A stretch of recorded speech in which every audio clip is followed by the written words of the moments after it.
Ano saan nasulat ang St. Matthew chapter 16 verse 18? Wala pa na po na study. Oh, yung copy 5 mo istorya mo ito iskutan.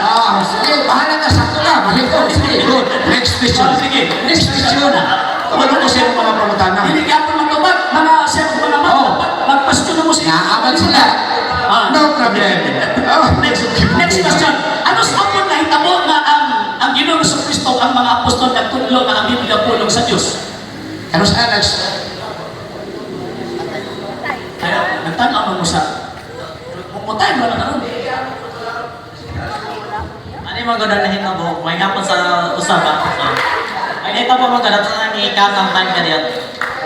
30 seconds man ang answer. Ang question po, mabot po siya. 20 seconds ang question.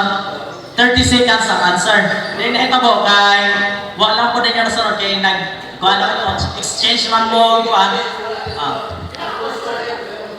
unlimited question is yan. Unlimited Excuse me, sir. Sige. So, padayon ta. As long as nagkatubagay pa, nagsubay pa ako sa mayong mabubuto na to. Okay, padayon pa na to. Sir, ganina, samtang tawag ka na mo ganina, huwag yung ko nagreklamo. Gani nilampas mo sinyong oras, huwag yung ko nagreklamo, yung padayon mo. Kanya, karon, maganda, huwag yung ko nagreklamo. Kanya, karon, magay ko na human, nagreklamo na mo. Diba? So, kinagmasakitan, kaya ako din nagamon. Sige. Sige, napay 4 minutes. Okay, padayon ta. Pastor, ganun. Siyempre, nagbitbit ang Biblia, Pastor, kamalod yung ka sa Biblia na yung magbitbit, Pastor. Pulong sa Ginoo. Pulong sa Ginoo. Kaya pulong na sa Ginoo, Pastor, ano sa ato na hitabo ang gisulti ni Kristo o sa iyang mga apostol nga anang Biblia composed of all the New Testament pulong sa Ginoo. Wa gyud mabasa sa Biblia nga ingon niya unsang tuiga, unsang purasa. Way mabasa. Okay, sa mga nag-ingon ni mga Biblia pulong sa Ginoo, kaya man mabasa. Mangutana ka gisi nag-ingon?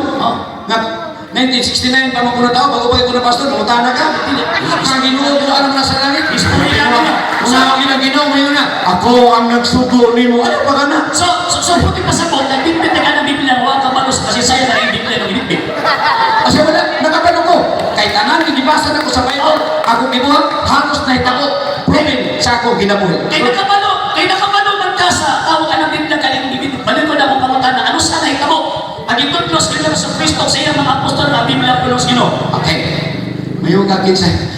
Kanay mo na pumutana. Biblia ba Biblia? Asa mo sa Biblia ron? Bin right man na.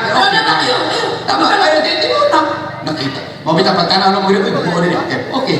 So, pwede niyo isipon nga ako di ko katubag karon, mali na nan. May problema. Tama? Kasi pumutana pa next question. Hindi ka katubag. Sige. Next na tawag question kay dili man matubag ka, Pastor. Pag magbasa ka Biblia, Pastor, di ba bawal man ang personal interpretation of opinion? Sa asa mabasa nga bawal ang interpretation opinion sa Biblia? Ano? Basa mabasa. Sige daw. Nakatana ka sa mga Pastor? Basa. Sige, basa. Hindi ka katubag na. Basa. Asa nga bawal? Basa. Wala din naman na Hindi nabasa. kayo nga bawal. Diba? Yung kabawal. Wala din mo nabasa ng 1 Peter chapter 1 verse 20. Sige na, basa na. Ingon ka na, basa ka. Sige na. Ato ka naman bawal ba? Ikaw na din mo. Kabawal ka nga bawal. Ikaw may naging mo. Basa. Asa ba? 1 Peter 3:20. Sige, basa ko. Sige, basa. Ato basa. First Peter chapter 1 verse 20. Sige mo. Sige daw. Nga bawal ba? Sige daw. No, First Peter. Unang Pedro. Second Peter chapter 1 verse 20. Okay. Check daw. Hindi mo magkangabawal. Second Ay, Peter bawal. chapter 1 verse 20. Yun. Okay. Yun! Kinahanglan ng may maluhan kini unas talan nga walay propesya. Diya sa kasulatan nga aron kay mo sa kinaog ganito. Nga pagpanama. Nakakaraman tayo natin. Okay. Pagkaingon panabot. Ikaw istoryahan na. Ikaw o apostoles. O pwede natin, ikaw naman na ako. Mag-share ka! Bigamit paggamit ka mo kinabot sa mga apostol yung gusto lang mo. Oy! Ano mo abot na kaniya? Huwag pa magay ka ng tao na diyan ka. Pag-iwas tinood na mo istorya. Ayaw pa tagagamit mo na. Ay na, siya na primutan na ako. Sa hindi pa po nakapag-follow sa mga pages po natin, i-follow niyo po yung mga pages po natin, RJ Horolanciano II, TV Apolia Punto Argumento page, Kuya Apologies TV page, and RJ's Vlog 2022.